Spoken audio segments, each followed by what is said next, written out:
অনেকে বলে যে বাংলাদেশে প্রবাসী আছে, তারপর গার্মেন্টসও আছে। প্রবাসীরা যে ভূমিকা রাখে তার সাথে কোনো কিছুই তুলনীয় না।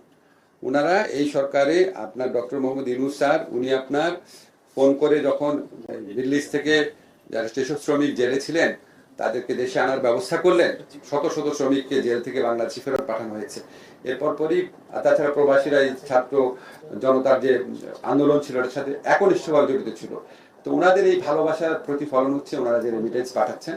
আর আমরা প্রবাসী কল্যাণ মন্ত্রণালয় থেকে কিছু কিছু পদক্ষেপ নিয়েছি রেমিটেন্সকে উৎসাহিত করার জন্য।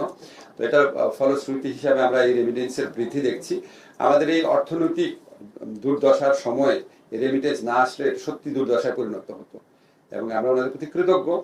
আর ভোটাধিকার কিন্তু এই কৃতজ্ঞতার ব্যাপার না, ভোটাধিকার ওনাদের নাগরিক হিসাবে অধিকার। বহু আগে এটার ব্যবস্থা নেওয়া উচিত ছিল।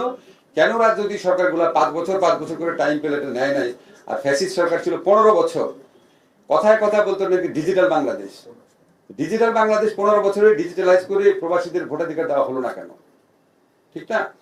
এটা তো মানে এটা তো কোনো ইলজিক্যাল কোয়েশ্চেন না। 15 বছর একটা সরকার থেকে দিতে পারে নাই। আর আমরা ধরেন নির্বাচন কমিশন গঠিত হয়েছে হয়তো 15 সপ্তাহ হয়েছে, টাইম তো লাগবে। এটা তো সম্পূর্ণ নির্বাচন কমিশনের এখতিয়ারাধীন বিষয়।